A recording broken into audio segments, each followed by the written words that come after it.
Coucou les sparonautes. Alors aujourd'hui, on peut voir qu'il fait grand soleil. Formidable, ça fait du bien. Il fait bon puisque tout est ouvert. Il y a du vent. Il y a du vent, en plus c'est du vent du nord, donc le vent est froid. Mais là, quand on est à l'abri à l'intérieur, c'est plutôt pas mal nord-nord-est. Voilà. Mais ça souffle bien. Alors plus tard, quand on sera en mer, on sera peut-être bien content d'avoir du vent. Et là, voilà, des fois il y a des bonnes rafales, ça bouge bien, mais bon, c'est pas grave, quand on est sur un voilier, il faut bien s'habituer. Franchement, on s'y habitue très bien, hein, Rachel, au tangage à force. Hein. Pardon? Le tangage, le bateau qui bouge, on s'y Oui. habitue, hein, on s'y habitue. Et pourtant, ça fait pas longtemps qu'on y est. Je suis même étonnée de moi-même. Toujours pas malade? Non. Absolument pas malade. Bon, on n'est pas en mer, bien entendu, mais pourtant ça bouge bien, mais toujours pas malade. La nuit, tu dors bien? Ouais. Voilà, donc nickel. Bon, on refera une vidéo hein, là-dessus, il n'y a pas de souci. Alors, figurez-vous que hier matin, on s'est levé, il y avait plein d'eau de partout, sur les parois, ici, là, tout du long de cette barre-là, partout, partout, partout, partout, dans la chambre, ça goûtait même. Et ce n'était pas des infiltrations dues à la pluie, non, pas du tout, c'était juste de l'humidité, de la condensation. Probablement suite aux infiltrations qu'il y a eu pendant un moment, puisque le bateau prenait l'eau de pluie, hein. J'ai mis pas mal de Sikaflex pour boucher un peu tous les trous, ça je vous en reparlerai dans une autre vidéo. Mais voilà, il y a dû rentrer pas mal d'eau dans le bateau, et du coup, en plus l'humidité naturelle, puisqu'on est sur l'eau, on est dans un port, mais on est sur l'eau, donc il y a déjà l'humidité naturelle. Donc voilà, c'est un peu le fléau. Hier matin, les draps, enfin pas les draps, les duvets étaient humides dans la chambre, les habits étaient humides, etc. etc. Hein? Mes habits étaient un peu mouillés sur le côté. Oui, bah oui, parce que ça a goûté, hein, donc comme elle avait mis ses habits dans les rangements à droite, donc du coup, comme ça a goûté pendant toute la nuit dessus, c'était bien mouillé.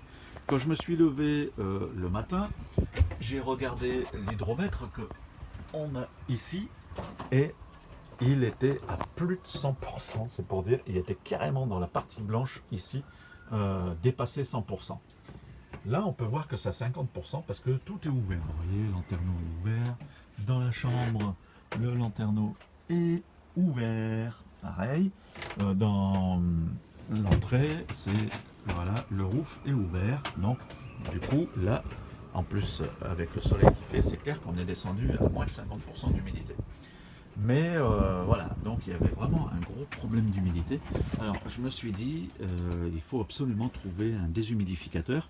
Parce que vous savez, les trucs qu'on met Rupson là à la maison avec des petits sachets de granulés, ça marche ce que ça veut. Nous, on a déjà utilisé plusieurs fois ce système. Ça absorbe de l'eau puisqu'on trouve de l'eau dans les bacs. Mais il faut, quand on a beaucoup d'humidité, il faut en changer tous les 3 jours parce qu'ils sont morts et ils n'absorbent plus rien tellement ils sont gorgés d'eau.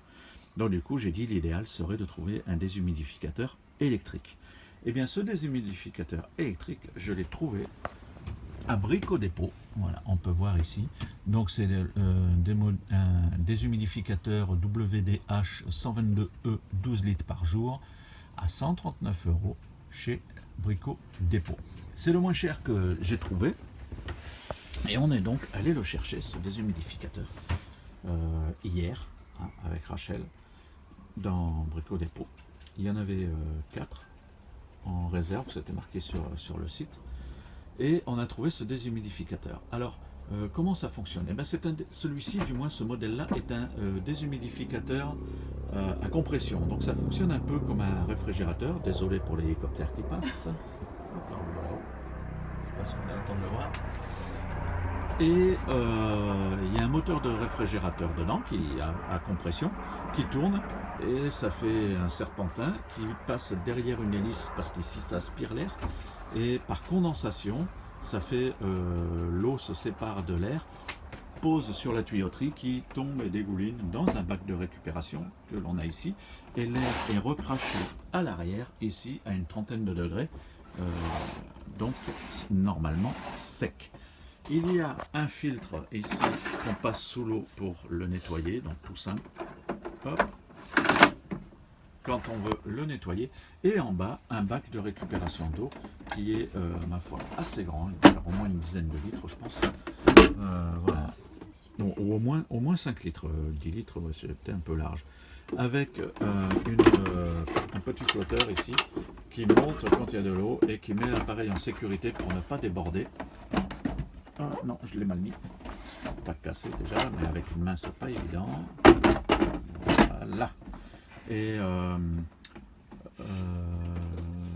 quoi dire d'autre? Je prends ici. Alors il y a une consommation de 300 watts, bien sûr en 220 volts. Ici on peut brancher là derrière si on veut directement un tuyau d'évacuation, si on le laisse en fixe quelque part pour évacuer l'eau en permanence, sans passer par le bac. Voilà, alors ici ils sont en jeu-fil. Voilà. Il est sur roulette, normalement, mais nous on les a démontés parce que vous pensez bien que sur un bateau, ça voyage. Donc du coup on a démonté les roulettes parce que cette nuit j'ai dû l'attacher au pied de la table pour pas qu'il balade dans le bateau. On l'a mis hier soir, on l'a mis quand on est rentré, donc je vous dis, hein, il y avait plus de 100% d'humidité. On a tout fermé, les fenêtres, les lanterneaux, tout ça.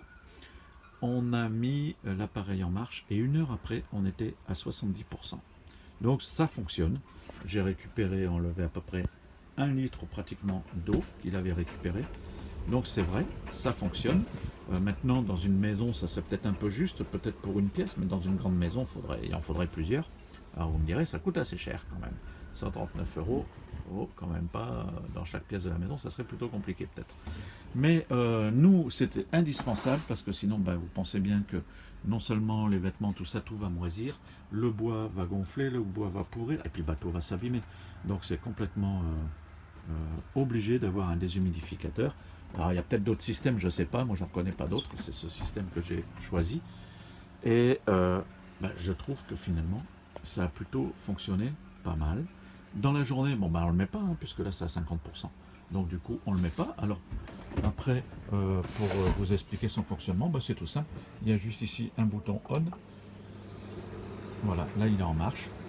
Voilà le bruit que ça fait, je ne sais pas si on entend, c'est un bruit de ventilateur. Donc dans la nuit, franchement, ça ne nous a pas empêché de dormir. On l'avait mis dans le carré, on l'a laissé dans le carré. Et on peut choisir donc son fonctionnement ici en appuyant sur le bouton. Donc là il est réglé sur 60% d'humidité, mais on peut passer à 50, à 40 ou ici.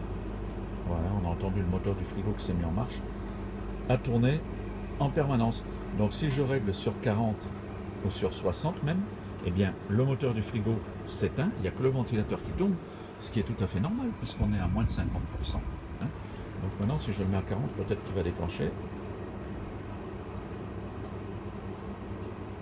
Même pas. Si, il est déclenché là. Voilà. Donc c'est pas très bruyant. Ici on a un indicateur quand le bac est plein, il se coupe, il se met en sécurité, le voyant s'allume, ça vous indique qu'il faut vidanger le réservoir. Et ici une sécurité anti-gel, c'est-à-dire que si jamais il gèle, pour pas que l'eau gèle dedans et pète l'appareil, eh bien il se met en sécurité, il se coupe également. Hop, je l'éteins, parce que là ça sert à rien. Alors bien sûr, il faut le mettre dans une pièce fermée pour que ça fonctionne, ça purifie l'air. Mais voilà, nous je vous le dis, ça fonctionne. Et cet appareil, donc, comme je vous ai dit à peine, coûte normalement 139 €. Mais si ça peut sauver votre linge, éviter de sentir, vous savez, l'odeur de serpillière dans une maison ou dans un bateau, surtout dans une petite pièce comme ça, où tout le linge est humide et donc ça finit par sentir la serpillière, de moisir votre linge, de moisir vos papiers, etc. etc. Eh bien, en attendant de passer au chauffage, parce que là on ne met pas le chauffage, il fait encore trop chaud, donc en attendant de passer au chauffage, eh bien il faut un déshumidificateur. Donc nous on ne regrette pas cet achat parce que ça fonctionne bien, mais tenez-vous bien, pourquoi on ne regrette pas du tout cet achat? Parce qu'il était donc, je vous l'ai dit, sur le site à 139 €, mais quand on est arrivé au magasin, ils étaient à vendre. Ah, t'as trouvé le coin, toi, tu t'es assis là-haut sur le roof. Et on a trouvé donc cet appareil à 49 €. Voilà. Donc de 139 €, il était à vendre à 49 €. Donc franchement, on a sauté sur l'occasion. On ne le savait pas, hein, on a trouvé ce prix qu'une fois arrivé au magasin. il en restait 5 à Brico Dépôt, ils vendaient, ils les bradaient. Le gars, j'ai demandé si c'était bien ça le prix, il me dit oui monsieur, c'est parce que c'est fin de saison, on les brade. Donc du coup, voilà, on a eu bien fait donc d'avoir trouvé cet appareil à moins de 50 euros. C'est franchement un bon plan par rapport à ces 139 euros indiqués. Alors voilà, peut-être si ça vous intéresse, mais toujours est-il que même par la suite, c'est un appareil qui fonctionne très bien. Il y a une poignée pour le porter, donc ça va, ça c'est facile. Et bien sûr, il faut du 220 volts pour le brancher, puisqu'il tourne à 300 watts. 300 watts, on peut le faire marcher avec un convertisseur, certes, mais pas très longtemps, ça va vider les batteries, je suppose. Donc voilà, je voulais vous parler de ce petit appareil qui, pour nous, fait des miracles, parce que ce matin, on l'a laissé tourner toute la nuit, donc comme je vous ai dit tout à l'heure.